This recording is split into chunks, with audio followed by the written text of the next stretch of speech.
Hey, bonjour tout le monde, alors bienvenue dans le podcast de Xavki, en parallèle de la chaîne YouTube du même nom. Alors mon but sur l'ensemble de ces podcasts, ça va être de vous apprendre à progresser ensemble, sans chichi, sans ego et en toute simplicité. Le but, très concrètement, ça va être de gagner du temps dans l'auto-formation et ne plus se sentir tout seul un petit peu sur son île quand on découvre des technologies ou qu'on a besoin de les apprendre. Eh bien, on est tous ensemble un petit peu dans le même bateau, donc on va avancer ensemble sur ce bateau. Alors aujourd'hui, à quoi va-t-on s'intéresser ? On va s'intéresser à Ansible et essayer de comprendre pourquoi il faut se former dessus, pourquoi on le retrouve aussi souvent et pourquoi le mettre dans sa boîte à outils quand on veut devenir DevOps ou sysadmin. Alors c'est parti.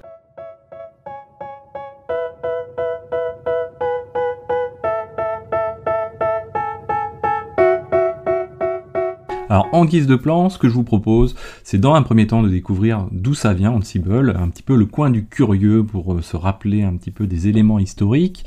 En deuxième partie, on va découvrir ça fait quoi Ansible, à quoi ça sert, c'est très important de bien comprendre un petit peu les fondamentaux. Et dans une troisième partie et dernière partie, on va s'intéresser à pourquoi ça marche, pourquoi on a besoin de l'avoir dans sa boîte à outils, pourquoi on le retrouve dans beaucoup de sociétés et pourquoi c'est l'outil un peu hype, un peu à la mode. Alors c'est parti pour la première partie, donc ça vient d'où Ansible? Donc ça a été créé en 2012, vous voyez maintenant, ça a une petite dizaine d'années, par Michael Dehaene. C'est la personne qui était avant sur les outils un outil qui s'appelle notamment Cobbler, qui s'intéresse donc aux outils de provisionnement principalement.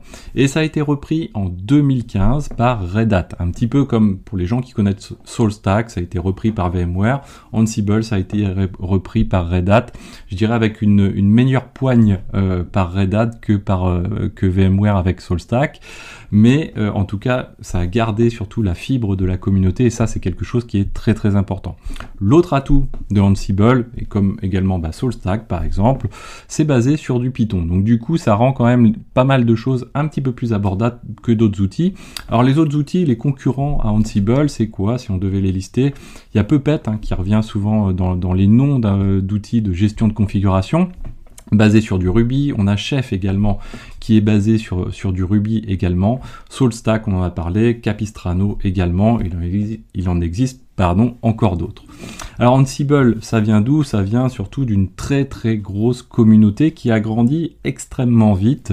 On a à l'heure actuelle, si vous regardez le dépôt GitHub de Ansible, que je vous invite à aller voir et éventuellement mettre une petite notification dessus de manière à pouvoir le suivre et suivre les nouvelles versions notamment, les nouvelles releases, eh bien Ansible c'est plus de 5400 contributeurs, donc c'est juste énorme et c'est ce qui fait que ça marche. Pourquoi? Parce que si on le regarde par rapport aux autres outils de ce type, les Puppet, Chef, etc., eh bien la communauté est beaucoup plus petite et beaucoup moins dynamique. Donc ça a joué un effort, ça a été énorme, même si certains de ces autres outils ont existé avant Ansible, eh bien Ansible les a largement dépassés dans ces domaines-là. Donc ça a fait que déjà les choses ont marché très très fort. Historiquement également, c'est un outil qui a été basé aussi pour essayer de pallier à des difficultés qu'ont pu rencontrer les outils précédents, donc forcément une amélioration quelque part un petit peu continue ou par itération, et ça c'est quelque chose qui est aussi très très très très important, avec une grosse part également d'administrateurs système ou d'administration système ou réseau qui font que on va retrouver notamment des concepts un petit peu autour du KISS, du Keep It Simple and Stupid, qu'on retrouve au niveau de Linux en général, et donc ça c'est plutôt très très cool. Bien sûr on retrouve tout ça sur le dépôt GitHub dédié à Ansible, donc je vous invite à aller le voir, github.com, Ansible, vous allez retrouver plein de choses sur ce domaine-là, et petit à petit cet environnement Ansible grandit. Alors heureusement il grandit pas comme un environnement comme Kubernetes par exemple, où ça se multiplie de plein d'outils, et des fois il y en a beaucoup qui sont inutiles. Là en l'occurrence avec Ansible il y a beaucoup de bons outils, mais ça reste encore facile à suivre et des choses qui sont quand même relativement intéressantes en moyenne, en tout cas en général. Donc ça c'est très très cool. Alors deuxième partie très très importante, ça fait quoi Ansible? C'est vrai qu'on aurait pu le mettre en première partie, mais c'est quelque chose qui est primordial d'avoir en tête. Alors ça sert à quoi? Ça sert à la gestion et au déploiement de configuration d'un point de vue global, assez large. C'est-à-dire qu'on entend par configuration aussi bien le petit fichier de configuration qu'on va pousser sur une machine distante ou sur un parc plus ou moins étendu, ou également sur la gestion quelque part d'une infrastructure cloud. Donc on considérera que ça va être, on va dire, de la gestion de configuration d'un cloud. On va retrouver des modules, par exemple AWS, Azure, etc. Néanmoins, on va en parler un petit peu tout à l'heure, Terraform est plus intéressant et beaucoup plus adapté, puisque d'ailleurs il a été basé et élaboré sur ce fondamental-là qui est l'infrastructure as code sur le cloud. Donc Terraform est bien plus adapté pour la gestion d'infrastructures cloud que Ansible. Néanmoins, il dispose de modules disponibles, mais avec des petits éléments qui ne permettent pas d'en tirer le meilleur profit, ou en tout cas les profits qu'on arrive à en retrouver avec un Terraform. Ça sert également, donc du coup, sur le principe de fonctionnement, à décrire des tâches qu'on va vouloir réaliser en cascade, les enchaîner éventuellement. Là aussi, c'est une grande force de Terraform, ça va être de Ansible, lapsus, de Ansible, ça va être de pouvoir conditionner les tâches les unes par rapport aux autres, et au-delà de ça, de pouvoir également conditionner l'installation d'un serveur avec l'installation d'autres serveurs. Ce que d'autres outils d'infra de déploiement et de gestion de configuration ne permettent pas de faire aussi bien que lui le fait. Donc ça, c'est très très cool. Par exemple, quand on va vouloir installer une stack ou un cluster dans lequel on a un premier serveur qui va permettre d'initier le cluster et qui va générer potentiellement un token aléatoire, on va pouvoir d'abord installer cette machine, récupérer les éléments qui vont être réutilisés sur les autres machines et faire ça un petit peu en cascade avec une vraie stratégie qui existe, même si d'autres outils disposent de stratégies. Ansible est vraiment très très bon dans ce domaine-là, donc c'est vraiment un outil très très pratique. Néanmoins, attention, il a quand même des défauts. Donc voilà, ce principe de Ansible, il est très intéressant également pour paralléliser et automatiser ces tâches quand on va déployer une infrastructure. Néanmoins, attention, c'est aussi un de ses défauts, c'est que sur son fonctionnement, on va en parler un petit peu après, il va être plus délicat de déployer sur de très larges infrastructures parce qu'il va potentiellement mettre beaucoup de temps à déployer les choses. Donc ça, c'est quelque chose d'important. Par exemple, en matière de tâches, on pourrait citer déployer tout simplement des utilisateurs sur un parc de serveurs, des utilisateurs système. Eh bien, Ansible va être très très doué pour ce genre de choses, installer des applicatifs, etc. Au-delà de ça, également, on va pouvoir l'utiliser et le sortir. Sa simplicité fait qu'on peut le sortir de ce contexte strict de déploiement de configuration d'infrastructure pour, par exemple, l'utiliser au cours d'un pipeline de déploiement d'une CI/CD, par exemple, et de se dire, tiens, à un moment, j'ai besoin d'installer quelque chose, une base de données, ou c'était un utilisateur dans une base de données, un topic dans Kafka, etc. Eh bien, on va pouvoir jouer juste ce petit élément dans notre CI/CD grâce à Ansible et jouer et gagner sur l'idempotent, c'est-à-dire la capacité au fait que si on rejoue une deuxième fois la même tâche, eh bien, Ansible va tout simplement découvrir qu'il a déjà fait le travail, que l'élément est déjà présent, plus exactement, et qu'on n'a pas besoin de le recréer. Donc ça, c'est aussi un élément qui est important, c'est qu'on va pouvoir l'utiliser très très ponctuellement sur de petites tâches, parce que finalement, l'embarquer, c'est quand même relativement peu coûteux. Donc ça, c'est quelque chose qui est très très cool. Alors ça fait quoi également ? Ça utilise du Python et du SSH. Donc ça, c'est un petit peu c'est l'envers de son décor. Tout est basé sur des connexions SSH. Ce qui fait que aussi cet outil est très très intéressant, il fonctionne sans agent, donc ça c'est quelque chose qui est assez cool. En revanche, attention, donc si on doit faire un premier parallèle avec Terraform, on en fera peut-être d'autres dans d'autres podcasts, mais ce parallèle avec Terraform est très très important. Si on prend Ansible et qu'on lui demande par exemple de créer un répertoire, donc on va créer une tâche pour créer un répertoire, par exemple /varlib Postgres par exemple, eh bien si je lui fais créer avec une tâche répertoire et que par la suite je fais évoluer le code Ansible et que je supprime cette tâche, pour autant Ansible ne va pas détruire le répertoire qu'il a lui-même créé. Pourquoi ? Parce qu'il n'a pas connaissance de ce que lui a créé, c'est vraiment à l'utilisateur de faire les démarches de comparaison de ce qui est existant et de ce qu'il doit réaliser pour compenser ou en tout cas s'adapter, adapter l'existant à ce qui a été décrit dans le code en question. Donc ça, c'est quelque chose qui est aussi très très important. Terraform, lui, par contre, si on prend son exemple, si on lui demande par exemple de créer un élément, ça va être enregistré notamment dans les states, donc, qui sont une forme de database, et donc on va considérer Terraform comme stateful, et on pourrait dire que Ansible est stateless à côté, hein. C'est un petit peu des abus de langage, mais ça représente tout à fait les choses. Et derrière, eh bien, si on supprime la tâche Terraform qui a permis de créer un élément, par exemple une instance dans le cloud, si on supprime cette tâche, eh bien, Terraform, si c'est lui qui l'a créé et s'il dispose de cette information donc dans le state Terraform en question, il va savoir qu'un élément a été supprimé, une tâche a été supprimée, il va pouvoir supprimer cette instance, cet élément qu'il a créé lui-même. Donc ça, c'est une grosse différenciation entre Ansible et Terraform. Donc ça, c'est quelque chose de très important. Maintenant, dernière partie, pourquoi ça marche si fort que ça, Ansible? Alors première chose, c'est le mode très très simple de Ansible. C'est un mode push. Donc à la différence plus exactement de ses concurrents qui sont souvent en mode master et agent à côté, eh bien on va se retrouver cette fois-ci en mode push, même si Ansible a un mode pull, Ansible pull, hein, c'est le nom de l'outil en question, eh bien ce mode push c'est celui qui est généralement utilisé, qui fonctionne par SSH, donc ça donne quand même beaucoup de simplicité. Généralement quand on est administrateur système, on a un accès SSH à des serveurs, alors l'idéal c'est quand même de fonctionner avec des bastions, des machines intermédiaires dédiées à Ansible pour sécuriser les choses, mais ça veut dire aussi une connexion simple à établir. On n'a pas besoin d'installer des éléments complémentaires sur la machine distance, si ce n'est que d'avoir Python pour réaliser la plupart des choses, encore que il existe des petits tricks là-dessus, même si on n'a pas Python, on va pouvoir l'installer à partir de Ansible également. Et donc ça, c'est idéal, vous voyez tout de suite, et ça a été pensé pour de l'administration système, c'est-à-dire, voilà, j'ai une connexion SSH à quelque chose, et je veux paralléliser sur un ensemble de serveurs, automatiser ces tâches, les décrire dans du code. Donc ça, c'est quelque chose qui est aussi très très important, c'est qu'Ansible, comme ses concurrents, est un outil de description à travers de code, et ce code est réalisé en format YAML. Donc ça, c'est ce qui fait également que ça marche. C'est très très important d'avoir une simplicité de langage. On le retrouve sur cet élément-là. On le retrouve également aussi dans l'outil de templating, donc qui permet finalement d'instancier à partir d'un système de template des fichiers, par exemple. Eh bien, on va avoir du Jinja qui est aussi très facile à utiliser, puisque sur une base de Python également. Donc ça, c'est très très cool.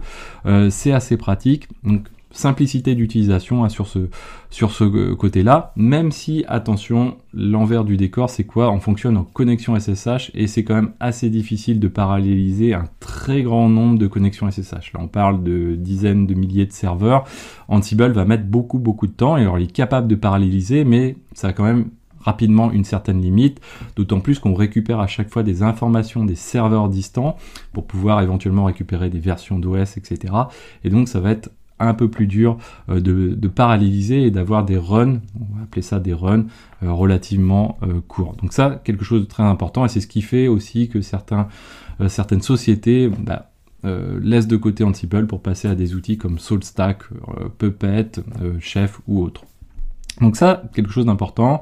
On a parlé aussi dans les autres atouts très intéressants, c'est la possibilité de l'utiliser dans les CI/CD. C'est là où on retrouve un petit peu dans la chaîne DevOps, quand on parle du post-DevOps qui est le déploiement CI/CD, hein, pas la philosophie DevOps en tant que telle. Et bien souvent, on va retrouver du Ansible sur ce profil de poste parce que tout simplement, voilà, ça va permettre de faire des petites tâches qui vont permettre de bien mettre en place des applicatifs sur nos serveurs et sur notre parc. Donc ça, c'est quelque chose qui est très important. L'autre point extrêmement important de Ansible, on l'a dit, il y a une très grande communauté au niveau de Ansible et souvent on pêche un petit peu dans les entreprises dans ce domaine-là, c'est la documentation. De ce côté-là, Ansible est extrêmement bien fourni. La documentation est dense, versionné en fonction des versions de Ansible tout simplement, et surtout on va retrouver une documentation pour l'ensemble des modules et ça de manière relativement stricte sur ce qu'on va y retrouver, c'est-à-dire toujours le même mode de documentation. Chaque page est construite de la même manière avec des petits exemples qui donnent des informations vraiment intéressantes sur la mise en œuvre, mais également les différentes options qu'on va pouvoir y passer. On va retrouver les liens éventuellement vers le code qui correspond. Donc ça, c'est très très cool. C'est vraiment super intéressant. Le troisième point qui est aussi très intéressant pour Ansible, c'est ces modules. Alors les modules, c'est quoi? C'est pas les modules lunaires, on n'est pas sur l'ISS, mais néanmoins les modules, c'est la part très importante de Ansible, ce qui en fait sa richesse, c'est-à-dire la capacité à l'utiliser sur différents outils en faisant abstraction de finalement de l'outil sur lequel on est, ou en tout cas en simplifiant les choses pour administrer cet outil. Par exemple, un module tout simplement Postgres va permettre de créer des utilisateurs, des databases, etc. On n'a pas du tout besoin de parler en mode SQL, par exemple dans le cadre de Postgres, on va pouvoir utiliser directement du code en YAML qui va être descriptif et qui va nous permettre la création de ces outils-là.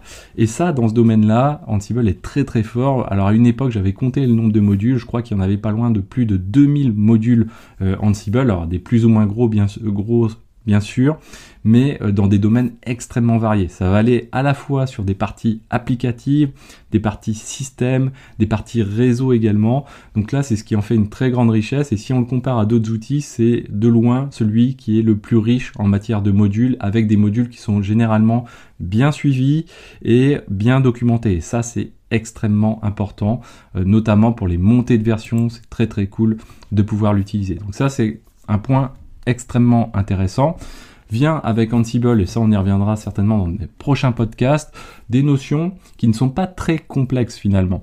On a la notion d'inventory qui est finalement l'inventaire de notre infrastructure, de notre parc, et là l'idée c'est d'essayer d'avoir un inventaire relativement unique, uniforme, tenu à jour. Il est possible de bénéficier d'inventaires dynamiques, c'est-à-dire de se connecter par exemple à un cloud provider pour pouvoir récupérer cet inventaire mais de manière dynamique, sans avoir à intervenir, ou en tout cas en intervenant le moins possible. Ensuite, on a les rôles. Les rôles, c'est quoi? C'est l'utilisation, c'est la mise en retranscription, qu'on va dire, de ce code d'utilisation des différents modules. Donc c'est là on va retrouver vraiment le code Ansible. Et la jonction entre d'un côté les inventaires, donc les machines sur lesquelles on va vouloir déployer des choses, et de l'autre côté les rôles, eh bien ça va être ce qu'on appelle le playbook. Le playbook, c'est l'articulation des deux, c'est-à-dire c'est là où je vais décrire sur quelle machine ou sur quel groupe de machines je vais installer telle ou telle application et je vais lancer tel rôle. Donc ça, c'est quelque chose qui est très important à comprendre. Une fois que vous avez compris cet élément-là, vous avez compris que par exemple dans le playbook, on va éviter de mettre du code de rôle, etc. On va vraiment se concentrer sur l'articulation du côté groupe que je vais définir dans mes inventaires et du côté quel rôle je vais jouer dessus. Et généralement, les gens qui débutent sur Ansible, ils ont tendance à mettre du code dans le playbook. Surtout, ça c'est à éviter. Dès que vous commencez à faire du Ansible, vous créez un rôle, vous mettez votre code dans le rôle et le playbook sert à l'articulation des deux. C'est un fondamental qu'il faut garder. Alors je vous le disais au tout début aussi, dans les points qui font que Ansible marche et marche bien, c'est des outils annexes qui existent. Alors il y en existe pas mal, mais on va en citer notamment un qui est très important, Ansible Vault. Souvent, dans pas mal d'outils de déploiement de configuration, on parle de secrets, mais on a du mal à gérer les secrets. C'est-à-dire, on va reposer sur un stockage de secrets qui va être externe, et chacun va être obligé un petit peu d'aller trouver sa solution, etc. Ce qui est toujours le cas avec Ansible. On peut fonctionner avec des outils externes, mais Ansible dispose lui-même d'outils internes, d'un outil interne qui est assez pratique, formidable, c'est Ansible Vault. Donc ça, il est vraiment très sympathique. Vous pouvez le retrouver dans la playlist Ansible sur la chaîne Xavki, vous le retrouverez. On a Ansible Playbook dédié donc au lancement des playbooks, Ansible Galaxy, donc on parlait de la communauté tout à l'heure. Dans cette communauté, ce qui se passe, on a besoin, tout le monde développe un petit peu son code de son côté, mais on a besoin de se recentrer et d'éviter de chacun réinventer la roue. Par exemple, si vous avez besoin de déployer un cluster Postgres, un cluster Kafka ou autre, vous allez pouvoir vous rendre sur Ansible Galaxy, donc c'est gardien de la galaxie mais version ++, et vous allez retrouver dessus quoi ? Vous allez retrouver tout simplement des rôles qui sont dédiés à la création de clusters, etc. Donc du code qui va être déjà rédigé et les gens vont chercher à le partager, vont le maintenir, vont le versionner, le faire évoluer au fur et à mesure du temps. Donc ça fait gagner un temps très très précieux.